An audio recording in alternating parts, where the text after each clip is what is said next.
Olá, olá pessoal, muito boa noite para vocês, espero que todo mundo esteja bem. Eu estou gravando a aula de vocês agora no começo da tarde de quinta-feira, são 13h34 agora. Vocês vão estar recebendo esse link, acho que no meio da tarde, para que vocês consigam assistir essa aula, se puderem à tarde, ou se não, no que seria nosso horário de aula comum, para que ninguém tenha prejuízo. Bom, pessoal, é um prazer estar com vocês mais uma vez, ainda que à distância, ainda que não seja ao vivo. A gente tem um tema para a aula de hoje, que é um tema tranquilo, é um tema rápido. Eu também, por estar fazendo a aula gravada, eu vou tentar me fazer mais célere para que vocês não se cansem tanto ao assistir a aula, sem a possibilidade de interação, sem a possibilidade da gente conversar ao vivo. Eu sei que tende a ser ainda mais cansativo, então meu objetivo é me fazer bastante breve na exposição do conteúdo. Como sempre, vocês estão recebendo, além de poderem assistir o vídeo, o material que eu preparei em relação a esse conteúdo, para que vocês tenham um conteúdo para que vocês consigam ler. Eu estou fazendo encaminhamento por meio das líderes, também vou deixar para vocês disponível no AVA. O material, o link da aula e também os slides, mas os slides nada mais são do que um resumo do conteúdo que já está feito para vocês, mas também acompanhem por lá de maneira complementar a aula ou de maneira posteriormente vocês conseguirem fazer uma revisão bem rápida do que a gente está conversando. Bom, antes da gente falar propriamente do conteúdo, eu queria só conversar rapidinho com vocês em relação aos trabalhos. Pessoal, a proposta que foi feita não era uma proposta homérica, não era algo extraordinário, embora alguns tenham entregue recursos que adentraram no mérito da questão posta e foram além até do solicitado. É bom, para vocês é bom para fim de treino, é bom para que vocês tenham essa prática, para que vocês exercitem a argumentação, que parem, pesquisem, articulem no papel as ideias de vocês. No entanto, isso não era um requisito para avaliação. Eu estou encaminhando para vocês também, vocês já devem estar de posse disso, um padrão de resposta esperado para a atividade. É um PDF que eu coloquei o esqueleto do recurso, que era o que eu queria que vocês conseguissem organizar, indicando ali pontos de cuidado que vocês precisariam ter. Eu vou até abrir aqui para que a gente não fique com uma coisa tão misturada. Deixa eu só me encontrar. Aqui, é isso aqui que vocês têm em mãos, pessoal. Eu só queria destacar para vocês algumas coisas, e é bom porque a apelação é justamente o tópico da aula de hoje. Quando a gente fala em apelação, quando a gente fala em reze, especialmente esses dois recursos que são próprios, melhor dizendo, da primeira instância, ou quando a gente for fazer a divisão entre o juízo que recebe o recurso e o juízo que vai processá-lo, quando existe a divisão de órgãos jurisdicionais entre o juízo ACO e o juízo ADQUEM, eu apresento duas peças, pessoal. Duas peças. Eu acho que esse foi o erro que eu reputaria mais grave nas correções que eu fiz. Porque a gente tem a primeira peça, que é a peça por meio da qual eu interponho o recurso. E essa primeira peça, por meio da qual eu interponho o recurso, eu estou falando com alguém, eu tenho um interlocutor. Esse meu interlocutor é justamente o juiz ou a juíza do piso. É o órgão jurisdicional que proferiu a decisão contra a qual eu estou me insurgindo. Então, a minha peça de interposição, ela é necessariamente direcionada ao juiz que proferiu a decisão que eu estou recorrendo. E nela eu apenas digo, juiz, estou recorrendo. Estou recorrendo com fundamento em tal disposição do Código Penal, do Código de Processo Penal, no nosso caso, uma apelação com base em uma sentença condenatória, portanto, com fundamento no artigo 59591, não, eu coloquei errado para vocês. Vou até corrigir agora para que vocês não recebam o material errado. Para que a gente não tenha esse equívoco. Então, vocês vão interpor com ela no 593, inciso 1º. Vocês já vão receber certinho, vou fazer a correção antes de encaminhar para vocês. E perceba que aqui vocês apenas pedem que o juiz dê o seguimento, conheça a interposição e dê seguimento ao processamento do recurso. Então, essa aqui é a petição de interposição. E essa aqui é a petição que nós conversamos, que se não fosse uma simulação de prova, vocês, no processo real, vocês podem apenas interpor, apresentar apenas essa primeira página aqui, essa primeira peça, pugnando para que as razões recursais sejam apresentadas em momento posterior. No caso da apelação, nós temos 8 dias, então você poderia simplesmente, se não fosse a atividade, tá? Pelo amor de Deus, vão chegar numa prova e vão só apresentar o termo de interposição pedindo prazo para apresentarem as razões daqui a 8 dias. Para a prova, você tem que concentrar tudo isso em uma só manifestação. Mas, numa situação real do dia a dia, da prática forense, vocês poderiam simplesmente apresentar essa primeira página, pedindo para apresentar posteriormente as razões. Eu só digo isso para que vocês tenham muito claro que vocês têm um interlocutor específico aqui. Vocês estão falando com uma pessoa, com um órgão jurisdicional específico, que é o órgão jurisdicional de primeiro grau. Essa é a primeira página da apelação. Esse é o primeiro ponto que vocês têm que observar, e por isso quem colocou aqui o endereçamento errado teve desconto de nota. E percebam que estou diante de um juiz de direito, um juiz de primeiro grau. Quem colocou aqui desembargador, quem colocou aqui tribunal, por exemplo, está equivocado. E outra coisa também que aconteceu bastante foi vocês não fazerem a divisão de uma peça direcionada para o juiz e da segunda peça com as razões direcionada ao tribunal. Muitos alunos fizeram uma coisa só, direcionada só para o juiz ou só para o tribunal. Esses alunos foram os que tiveram as notas mais descontadas em razão da impropriedade de assim proceder. Porque, como eu disse, primeiro você interpõe perante o juiz. Num segundo momento, é que você apresenta razões para o tribunal. Você nem olha para a cara do juiz no segundo momento. Você trabalha, você articula, você argumenta, você fundamenta para que o tribunal te ouça. Você só fala com o juiz quando você interpõe. Então, aqui, ó, a gente já está, e essa é uma possibilidade que a gente vai trabalhar nessa situação, nas provas em geral, a gente já inclui as razões, como que eu coloquei aqui, mas inclui as razões aqui. A gente já interpõe com as razões recursais para que já haja o processamento e a intimação da parte contrária. Então, aqui a gente apresenta de uma só vez essas duas peças, mas a rigor são duas peças endereçadas para órgãos jurisdicionais diferentes, tá? Então, aqui o nosso fundamento, vocês vão receber o certo, mas aqui é 593. 591. E outro ponto que aconteceu bastante, pessoal, equívocos em relação à data de interposição. Como vocês viram no enunciado, houve a intimação no dia 18 de setembro de 2019, numa quarta-feira. E eu conto os prazos em processo, seja processo civil, seja processo penal, com a exclusão do dia do começo e inclusão do dia final. Ou seja, na minha conta, eu excluo o dia 18, que é o dia do começo, e só começo a contar dia 19. Então, 5 dias serão 19, 20, 21, 22 e 23. Por isso, 23 de setembro. Lembrando que esses dias são corridos, não são dias úteis. O que aconteceria? Poderia acontecer.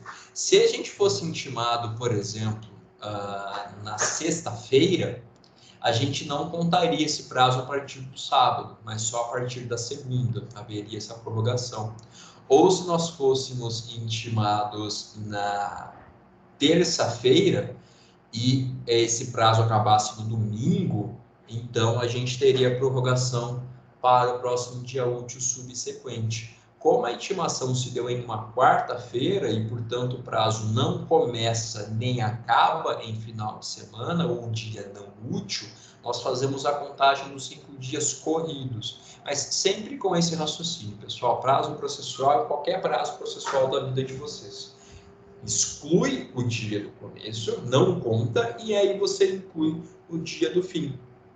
Por isso que está dia 23. E aqui eu fiz questão de descontar a nota também considerável de quem errou, porque se você não consegue contar o prazo de maneira devida, você está sujeito a perder o seu recurso. De você deixar de recorrer, de você ferrar a vida do seu cliente, ou se você for acusação, de colocar a sociedade em prejuízo porque você comeu barriga. Então, a contagem no prazo recursal, ela é muito importante, está diretamente relacionada ao conhecimento ou não conhecimento do recurso, em razão da sua tempestividade.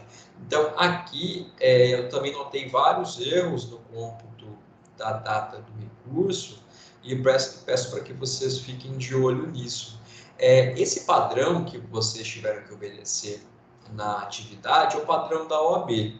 Tá? A OAB sempre vai pedir para vocês, quando vocês forem fazer recursos de qualquer área, pessoal, trabalhista, civil, administrativo, constitucional, o que for, para que vocês indiquem na data do recurso o último dia para a interposição, porque é a forma de você demonstrar que você domina esse aspecto da tempestividade.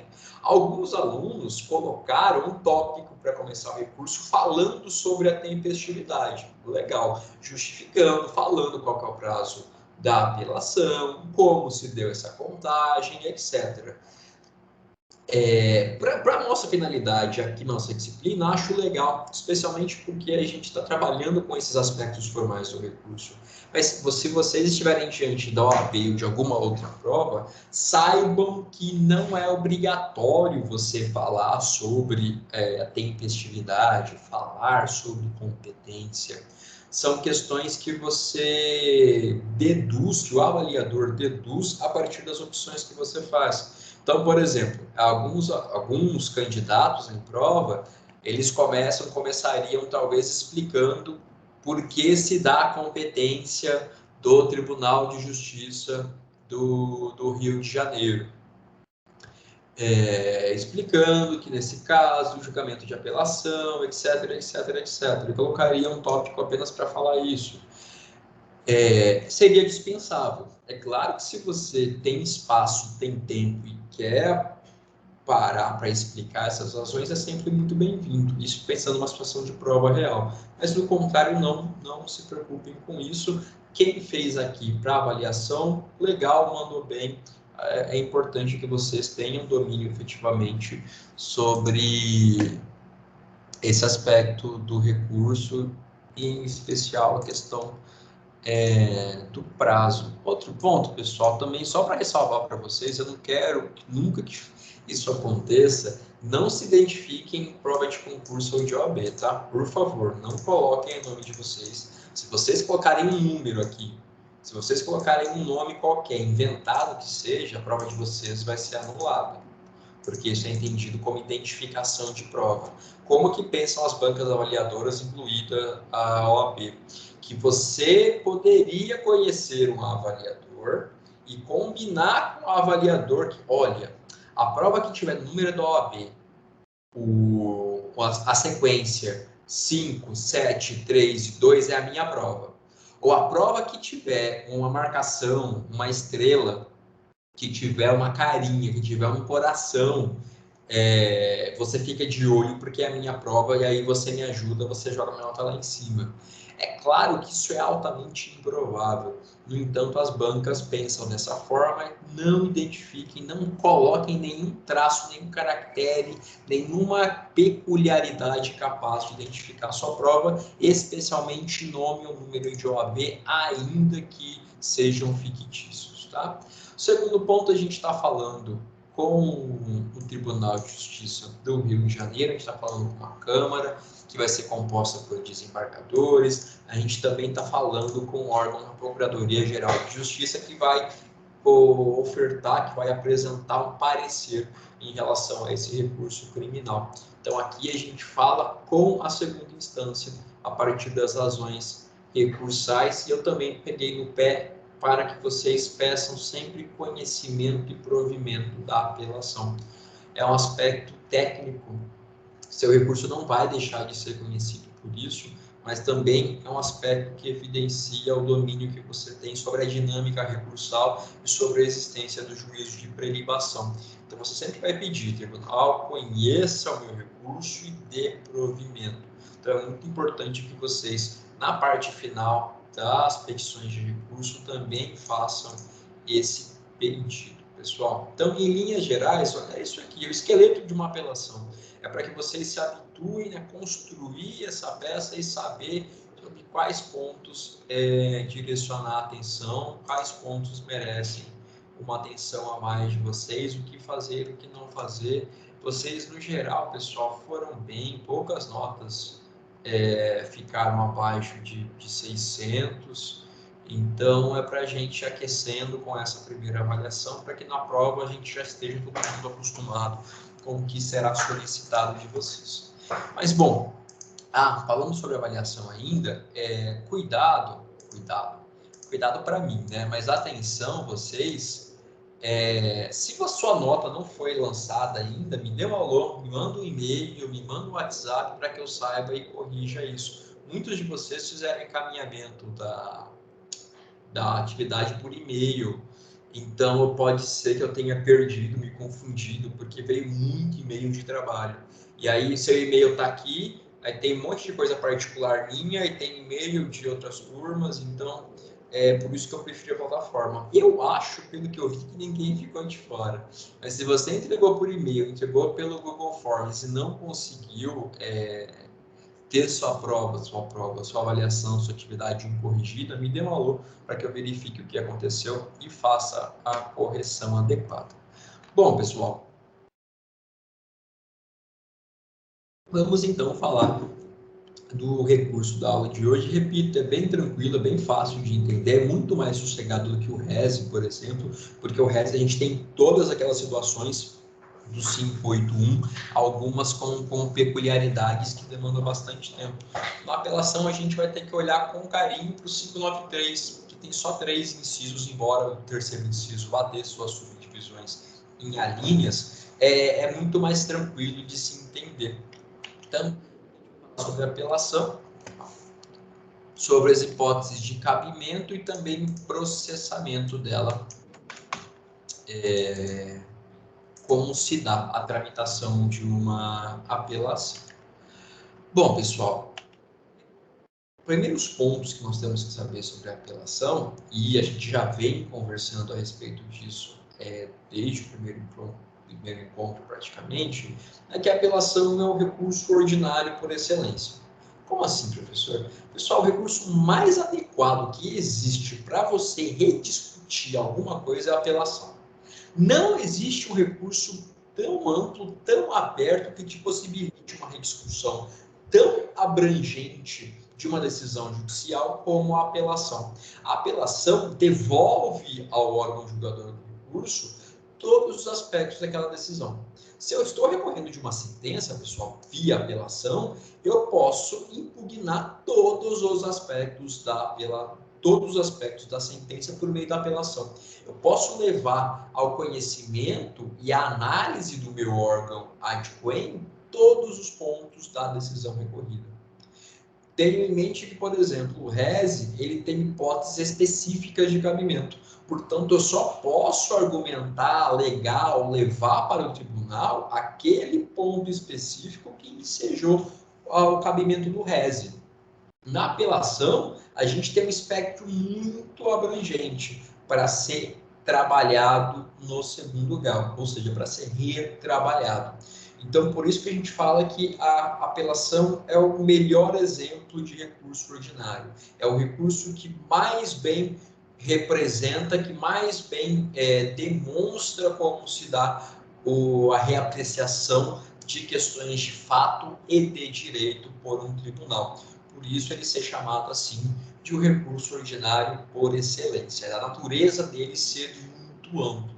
E por meio dele a gente pode alegar situações que vão levar à reforma da decisão por um erro na aplicação do direito pelo magistrado, um erro em judicando ou um erro na condução do procedimento, uma falha procedimental que enseje a anulação da decisão.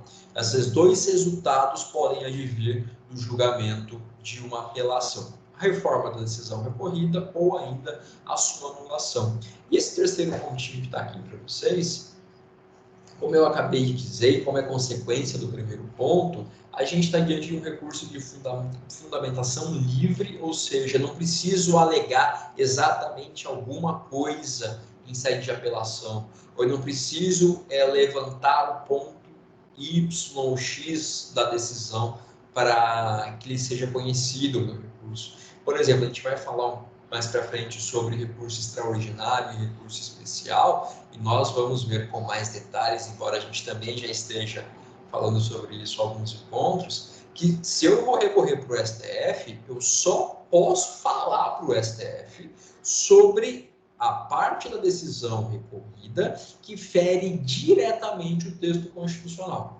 Qualquer outra questão está excluída do âmbito de análise de um recurso extraordinário. Isso se dá com muitos recursos, especialmente os recursos em sede de tribunais, especialmente os tribunais superiores. Na apelação isso não existe. Na apelação você pode rediscutir tudo aquilo que foi objeto da decisão anterior, inclusive aspectos que às vezes nem foram mencionados na decisão de maneira expressa, mas que foram objeto de uma decisão interlocutória no curso do processo, que não era combatível por reze, mas que você agora traz em sede de apelação. Então, por isso eu repito, a apelação tem esse aspecto muito abrangente, bastante aberto em relação às questões que eu posso arguir, às questões que eu posso levantar quando eu recorro por meio de uma apelação. E na sequência, a gente já fala das hipóteses de cabimento, artigo 593, primeira possibilidade de apelação. Caberá apelação no prazo de 5 dias das sentenças definitivas de condenação ou absolvição proferida por juiz singular. Ou seja, se eu estou diante de uma situação em que o juiz está condenando ou absolvendo alguém, eu vou ter a possibilidade de apelar dessa sentença. No material tenho algumas especificidades, mas assim, tenho isso aqui na mente de vocês que está excelente já. Sempre que eu estiver diante de uma sentença que absolve ou condena, eu apelo com base no 593, inciso 1º. Mas percebam que eu falei sentença e não acórdão, e percebam que a própria parte final do 593.1 fala para a gente que nós estamos falando de uma decisão proferida por juiz singular, e não sobre decisões de colegiados, não sobre decisões em segundo grau. Por que vocês podem confundir, mas nós já falamos isso quando falamos sobre segundo grau de jurisdição. Em algumas situações, pessoal, os tribunais julgam de maneira originária ações penais. Então, por exemplo, se o promotor de justiça, se o juiz, se o prefeito praticam crimes, eles não são julgados em primeira instância. Eles são julgados diretamente na segunda instância, diretamente pelo TJ. Se o governador pratica crime, ele é julgado no STJ. Imaginem essas situações em que os tribunais julgam em sede de competência originária. Eu tenho um indivíduo que foi julgado diretamente em segunda ou terceira instância, pode até ser julgado diretamente pelo STF.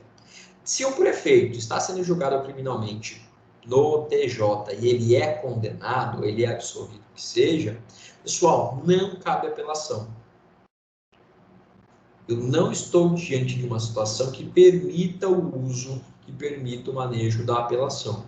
Eu posso me valer a depender da situação de embargos infringentes ou de nulidade, que a gente vai estudar, mas eu não posso apelar. Ou seja, as pessoas que estão sujeitas ao foro por prerrogativa, ou seja, quando elas são julgadas originariamente pelos tribunais, elas não têm direito à apelação. Por isso até a gente falou que o princípio do duplo grau de jurisdição em relação a esses indivíduos, ele é mitigado, ele é flexibilizado, ele é temperado, de maneira que eu não vou ter esse recurso tão amplo que é a apelação para que essas pessoas possam utilizar. A apelação só é dada àquele que é julgado a partir da primeira instância, em primeira instância.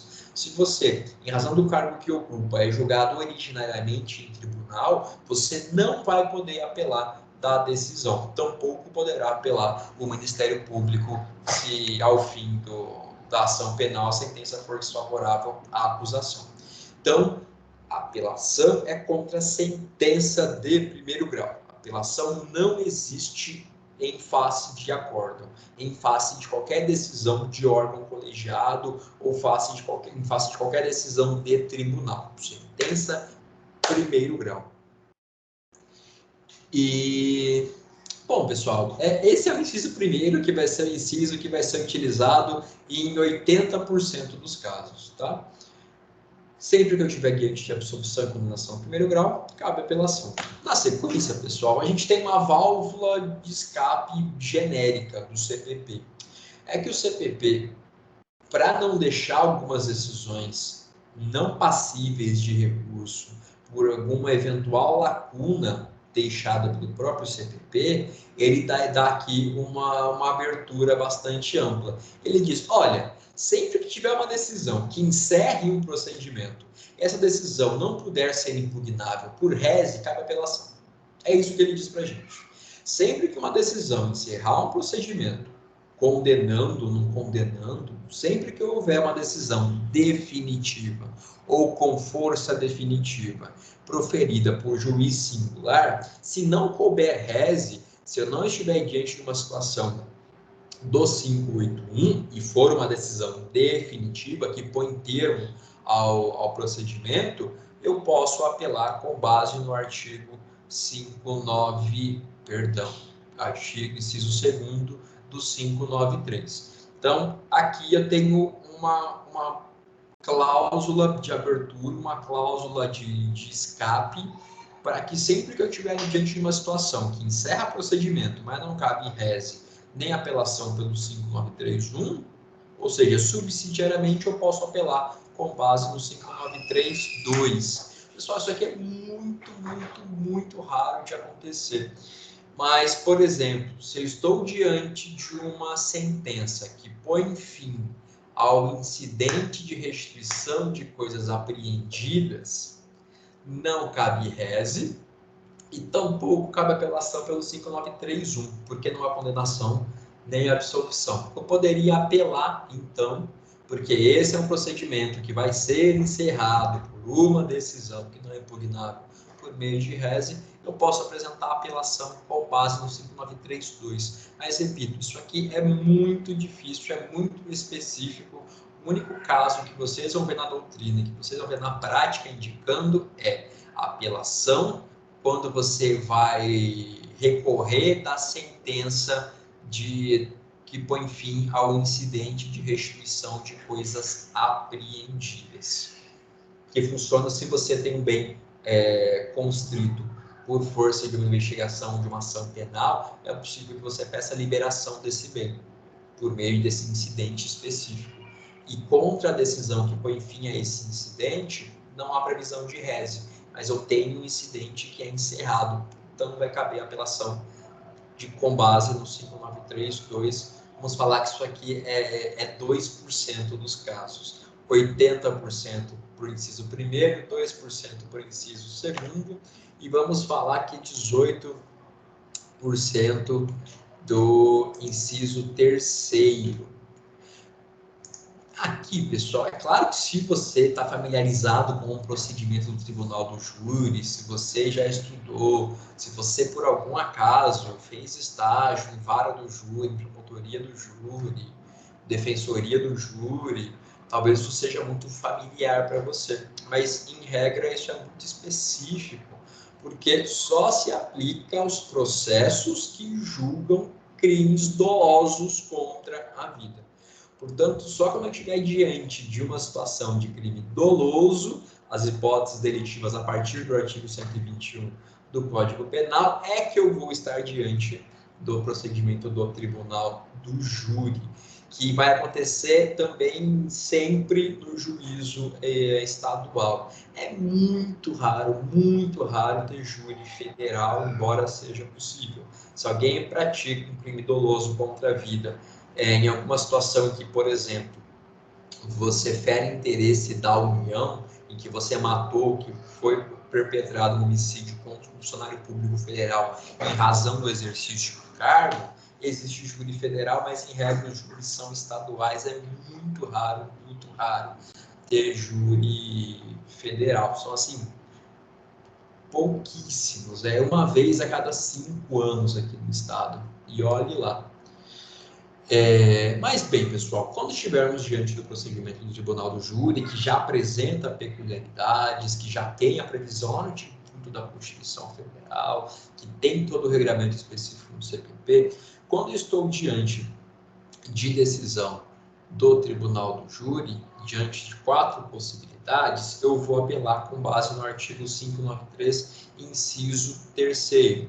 Então, se eu tenho uma nulidade posterior à pronúncia, eu posso apelar ao fim do procedimento. Lembrando que a pronúncia é aquela decisão que diz se o réu irá ou não para julgamento do júri propriamente, do conselho de sentença, por se reconhecer a decisão do juiz togado, por se reconhecer que, de fato, há indícios de a comprovação suficiente de que foi praticado um crime doloso contra a vida. Então, nulidade posterior a essa decisão de pronúncia, cabe a apelação. Sentença do juiz presidente contrária à lei expressa ou à decisão dos jurados.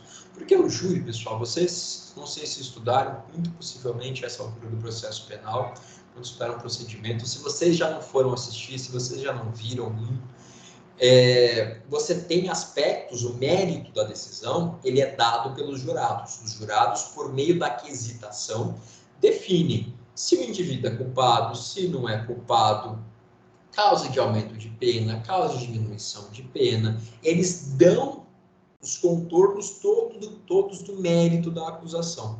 E aí o juiz togado, o juiz presidente, o juiz com formação em direito, ele, a partir desse mérito, faz a sentença e fixa a pena também. A dosimetria da pena do júri, o cálculo da pena do júri, primeira, segunda, terceira etapa da dosimetria, quem faz, é claro, é o juiz presidente, é o juiz togado, que tem conhecimento técnico para isso. Então, se o juiz presidente, embora a decisão seja do júri, se ele, ao praticar os atos que lhe cabem na sentença do júri, ele contraria a lei de maneira expressa, ou ele contraria o que os próprios jurados disseram, cabe apelação. Imagina que os jurados decidiram que cabia uma causa de aumento tal, e o juiz, na hora da sentença, fala que ele não vai aplicar.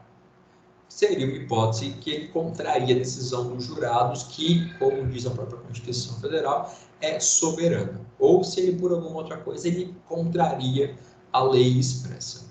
Outro ponto também que é possível a gente apelar em sentenças de tribunal do júri é quando há erro na aplicação da pena ou medida de segurança. Então, aqui especificamente, se o juiz presidente ele erra em relação ao cálculo, a dosimetria da pena, cabe a apelação com base no 5933, a linha C. Mesma coisa em relação à medida de segurança, lembrando que a medida de segurança é a sanção penal imposta àquele que é absolvido de maneira imprópria.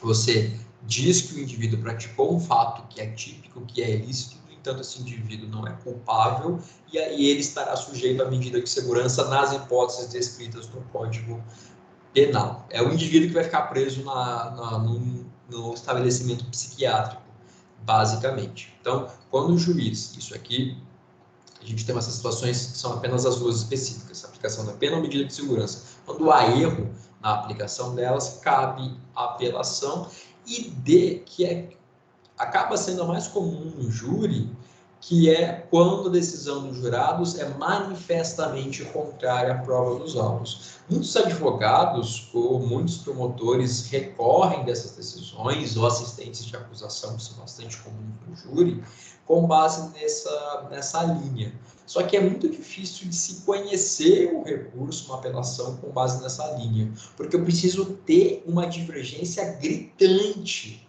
em relação ao que decidiu o conselho de sentença, é o que consta dos autos. Uma mera divergência em relação à interpretação dos fatos, por exemplo, não autoriza a apelação nessa situação. Eu preciso ter uma incongruência muito evidente, teratológica, monstruosa, gritante, para que eu possa apelar. Porque lembrem, quando a gente está diante do procedimento do tribunal do júri, a gente está justamente sujeito à soberania dos vereditos, os exatos termos de algum dos incisos do artigo 5º da Constituição Federal. Portanto, eu não posso apelar de uma decisão do júri com a mesma liberdade, com a mesma abertura que eu posso apelar de uma decisão de um juiz singular num procedimento comum que não seja do tribunal do júri. E aqui, pessoal, algumas peculiaridades que nós temos que ter em mente em relação à apelação interposta contra a decisão do tribunal do júri. Primeiro ponto, se eu apelo com base, por exemplo, no inciso D, eu falo, olha, tribunal, eu estou apelando porque o conselho de sentença viajou. Eles decidiram uma coisa assim, que eles inventaram uma situação que não estava em lugar nenhum do processo, que não condizia com a prova dos autos.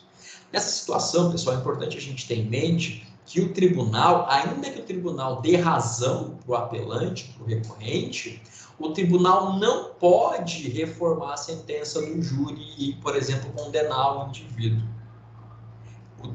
Nessa situação, o tribunal pode apenas cassar a decisão, extinguir a decisão, anular, em termos não tão técnicos, a decisão, fazer com que ela deixe de existir.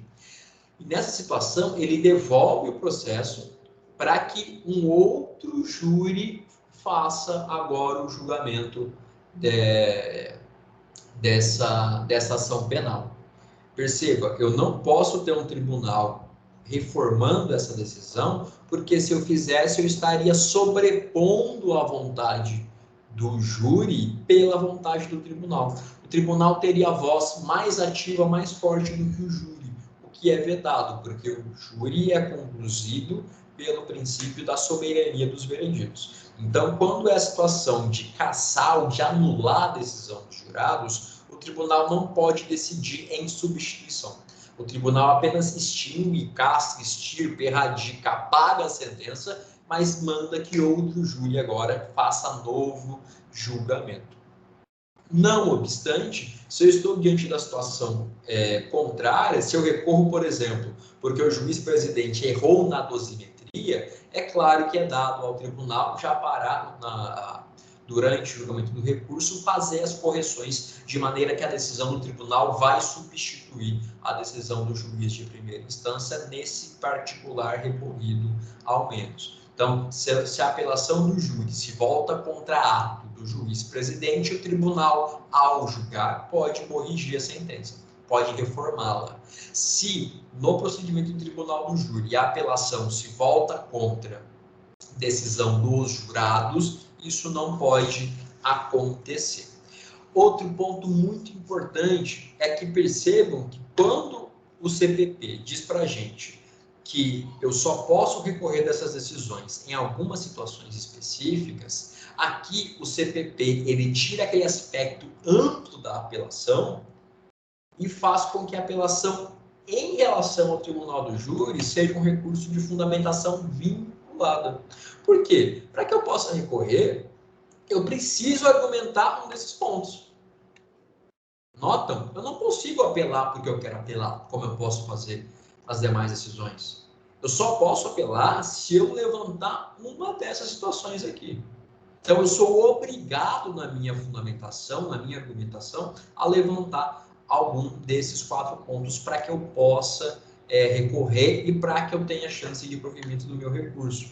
Então, a apelação do Tribunal do Júri, mais uma vez, por força da soberania dos vereditos, ela não se mostra um recurso tão amplo, ela tem um espectro mais afunilado, um espectro mais específico, e por isso o próprio STF já sumulou o entendimento que o efeito devolutivo da apelação no Tribunal do Júri, ele é preso, ele é limitado, ele é adstrito aos fundamentos da interposição.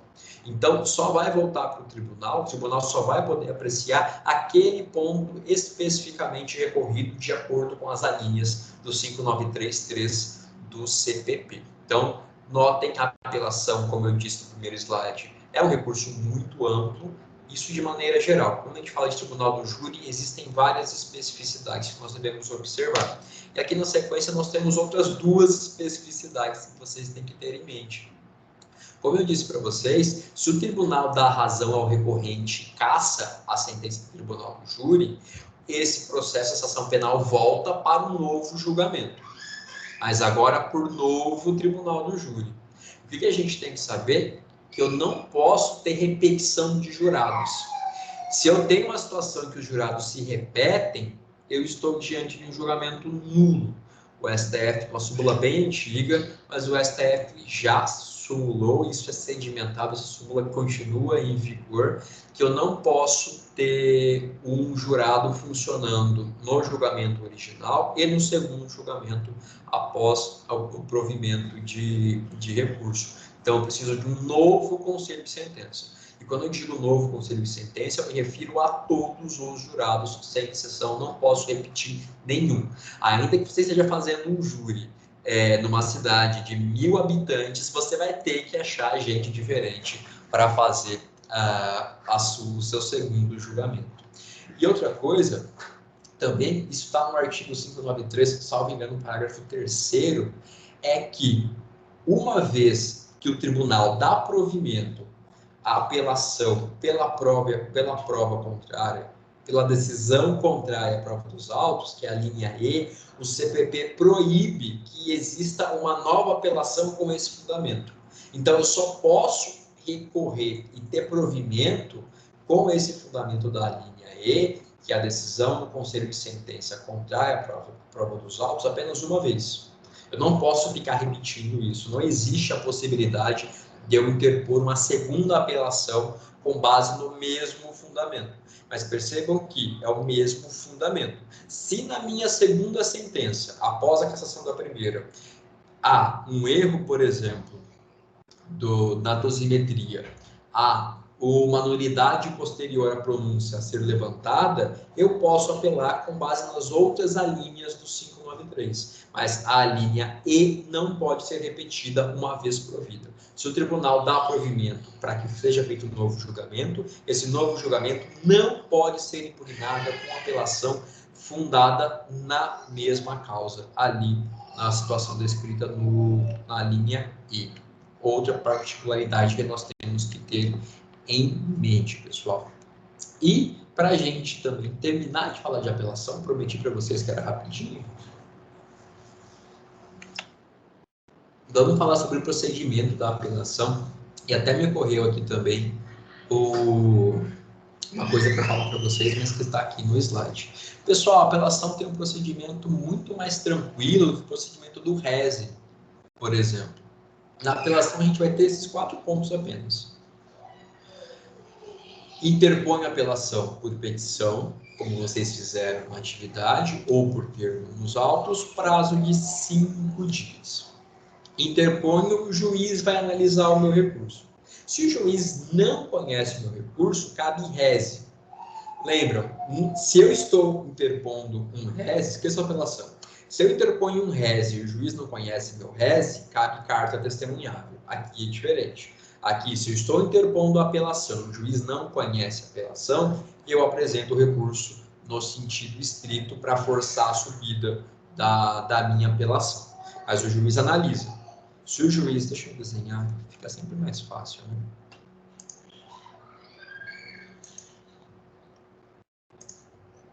Então, aqui, ó, a interposição da nossa apelação. Por petição ou por termo. Interpor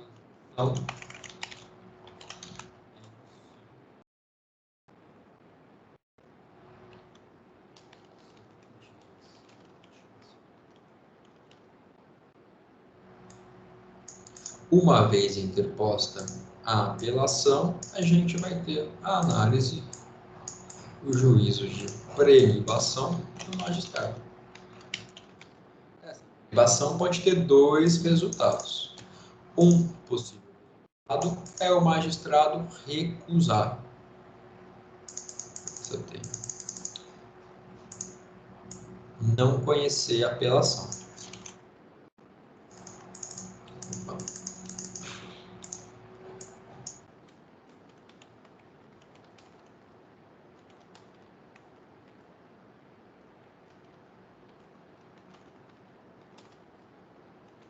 Desenhar esqueminha é bem mais fácil que das pontinhas, tá? No slide, né? Quando a gente fala dessas sequências. Não conhecer, cabe reze. Mas vamos imaginar, no entanto, que o magistrado conheceu da apelação. Se eu não apresentei as razões aqui no primeiro momento, a gente só interpôs ali, que é uma possibilidade real. Vocês, por exemplo, na atividade, vocês interpuseram já com as razões. Aqui não. Esse procedimento, você, tal qual ele é previsto, você não precisa razoar quando você apresenta, você apenas interpõe. Então, aqui, nessa segunda etapa, o juiz vai te dar prazo de 8 dias para você apresentar suas razões.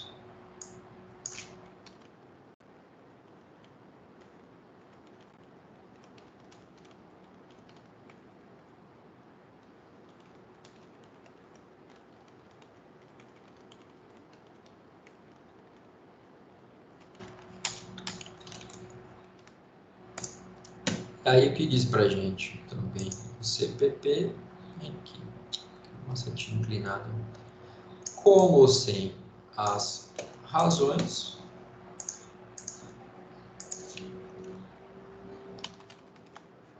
só para ilustrar.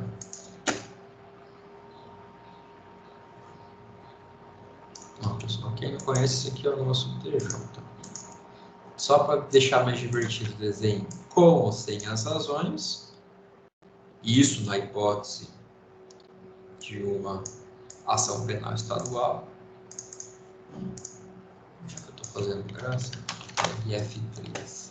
Para que vocês não se confundam. O TRF3 fica na Avenida Paulista, em São Paulo. São Paulo. Quem tiver em São Paulo um dia for dar uma caminhada na Paulista, certamente vai se deparar com o TRF da terceira região.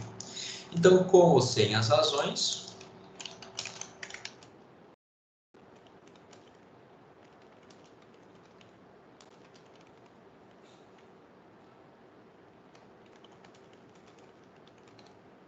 vai para o tribunal. Pessoal, outro ponto importante, isso tudo aqui se dá no bojo, no caderno processual, nos autos da própria ação penal, tá? Isso aqui não é um procedimento destacado por instrumento, como é o RESE. Tudo isso aqui, esse caminhar todo, é feito nos próprios autos da ação penal. Então, você vai ter, se for processo físico, aquele calhamaço, com inquérito policial, com denúncia, com oitiva de testemunha, termo de audiência, perícias, etc., os apensos, tá tudo caminhando junto. A apelação, eu não tenho processamento por instrumento. Eu tenho o processamento dentro dos próprios autos da ação penal.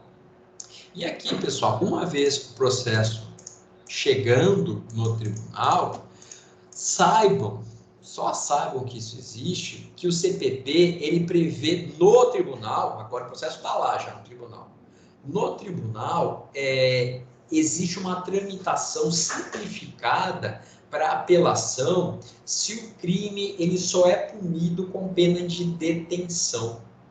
Lembrando que a reclusão é a pena mais grave que permite o regime fechado. A detenção não. Então, se eu tenho a pena mais leve, que é a detenção, nos termos do CPP, eu tenho uma apelação sumária. No tribunal, ela vai ser mais rapidinha, ela vai ter uma tramitação menor, os prazos são mais exíguos, os prazos são menores, Se eu tenho uma apelação em cuja ação penal, a pena do crime, objeto da ação penal, ela é de reclusão, pena mais grave, aí eu tenho um procedimento que é um pouquinho mais moroso, mas é o que se chama de apelação ordinária. Tá no material para você, mas assim, isso não é para que vocês saibam que existe, tá? Não fiquem preocupados com essa situação, com essa classificação, mas se o crime é punível apenas com detenção, vai ser mais simplificado a apelação. Pessoal, esse aqui é o rito tradicional da apelação, tá? Intimação para razões, você apresenta razões para o juiz se você não apresentar, ele vai mandar o processo para cima, vai subir do mesmo jeito. Se você apresentar, você consegue, as suas razões serão apreciadas pelo tribunal que vai julgar a apelação. Ponto importante, tá ali no slide, mas eu vou explicar por aqui, é que para apelação, esse é o único recurso em todo o direito processual, pelo menos no civil e no penal, que existe essa possibilidade. É a faculdade, é o benefício, é o mecanismo do artigo 600, parágrafo 4º do CPP. Por alguma razão, o CPP diz para a gente que quando da interposição do recurso, o recorrente afirmar que quer apresentar as razões diretamente em segunda instância, ele pode. Ou seja, você pode interpor aqui e você fala, seu juiz, estou interpondo a apelação, mas eu só vou apresentar razões em segunda instância. Então, você poderia, em vez de apresentar razões aqui no piso, você apresentar as razões apenas no tribunal. E aí é o tribunal que vai te intimar para apresentar as razões. Então, a gente pegaria essa etapa aqui, pessoal, e jogaria ela para dentro da etapa dos tribunais. A gente desloca isso para a segunda instância. O CPP possibilita isso. Benefícios. Hoje, com processos eletrônicos, em Mato Grosso do Sul, seja Justiça Federal, seja Justiça Estadual, você vai ganhar tempo com isso. Porque em vez de apresentar razões agora, no prazo que o juiz te dá, o juiz vai encaminhar esse processo para o tribunal. O tribunal em regra, eles têm um ritmo muito mais lento do que a primeira instância. Aí o tribunal vai te intimar para que você apresente as razões lá no tribunal. Com o processo eletrônico, se você é parte, você ganha tempo com isso. Isso em relação à defesa, à acusação, a divergência do Ministério Público pode ou não se valer, mas prevalece que o Ministério Público não pode se valer dessa prerrogativa. Antigamente, quando o processo era físico, até 10 anos, talvez fosse conveniente para você em razão da cidade em que você exerce a advocacia. Então, se eu tenho escritório em São Paulo e estou defendendo alguém, trabalhando como assistente de acusação para alguém de Campo Grande, eu posso pedir para, em vez de eu apresentar minhas razões recursais em Campo Grande, na Justiça Federal de Campo Grande, eu peço para apresentar no tribunal, porque é protocolo direto da minha cidade, é mais fácil. Então, a gente tinha também essa possibilidade de ganhar tempo e talvez facilitar a logística na hora de protocolar o recurso. Mas muitos tribunais também já trabalhavam com protocolo integrado nas comarcas e subseções judiciárias. Então, assim, você poderia ter uma burocracia a mais apenas. Se você estivesse em Campo Grande e optasse por apresentar em São Paulo, você no mínimo, aliás, no máximo, você teria essa pequena dificuldade burocrática, mas você conseguiria. Mas saibam que existe. Alguns de vocês colocaram no recurso que vocês apresentavam razões com base no 600, parágrafo 4º. Errado, tá? Porque se você vai utilizar o 600, parágrafo 4º, você não apresenta razões aqui. Você apresenta razões só no tribunal, depois que o tribunal te notificar, te intimar, melhor dizendo, para apresentar razões. Então, se você apresenta razões em primeira instância, você não está se valendo do artigo 600, parágrafo 4º. E tomem cuidado, pessoal, para na hora de pegar modelo de internet. Eu já vi advogado pedindo para usar o 600, parágrafo 4º sem querer, porque ele pegou o modelo de interposição que falava que utilizaria o 600, parágrafo 4º. O cara vai lá, protocola a apelação, ele só vai ser intimado para apresentar as ações dele no tribunal.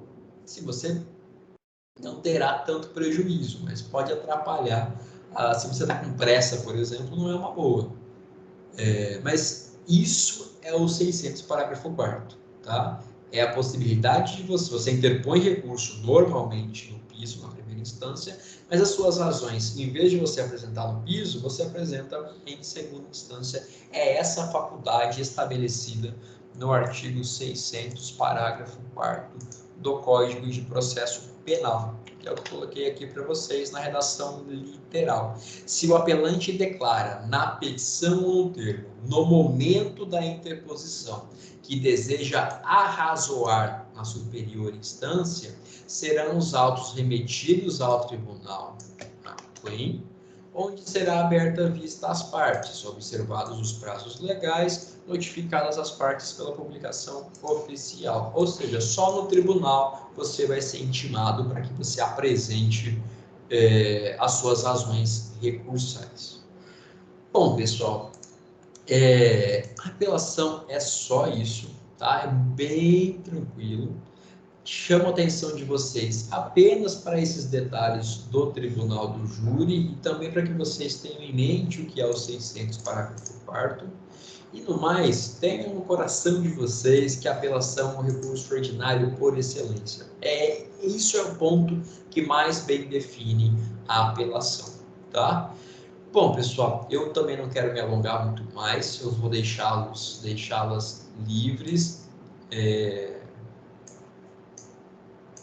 Missão de hoje cumprida, deixa eu parar de compartilhar, missão de hoje cumprida, esse é o recurso de apelação. Na próxima aula a gente vai ver alguns outros recursos, como embargos de declaração, embargos de nulidade infringentes, carta testemunhável, agravo em execução, são recursos bem rapidinhos, salvo engano são só esses 4, e aí a gente mata o conteúdo para a nossa prova.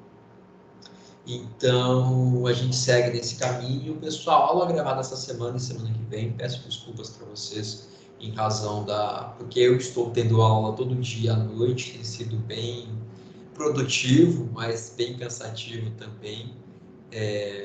Mas, assim, faz parte, né? Nós sempre estamos nas duas posições. Na frente de sala de aula, na posição de aluno atrás de sala de aula. Então, acontece, faz parte da nossa formação. Agradeço a compreensão de vocês, peço desculpas e eu quero reforçar que eu fico à disposição. Alguns alunos já me procuraram, mandaram e-mail, mandaram WhatsApp para tirar algumas dúvidas, para ter algumas coisas mais claras. Façam isso, por favor. Falem comigo, me deem um alô, não fiquem com dúvida, especialmente nesse esquema de aula gravada. Para facilitar, para que vocês não tenham prejuízo, eu estou mandando o guiazinho, o material da aula, acho que são 4 páginas apenas. Estou mandando também o padrão de resposta esperado em relação à apelação, mas não deixem de falar comigo em caso de dúvida, tá? Por favor, estarei à disposição. Bom, pessoal, missões de hoje cumpridas, pontos que nós tínhamos que abordar estão abordados, não temos mais recados, a não ser esses que já foram dados no decorrer dessa conversa de hoje. Precisando, falem comigo. Um excelente restinho de semana para vocês e até o nosso próximo encontro. Um forte abraço, até lá.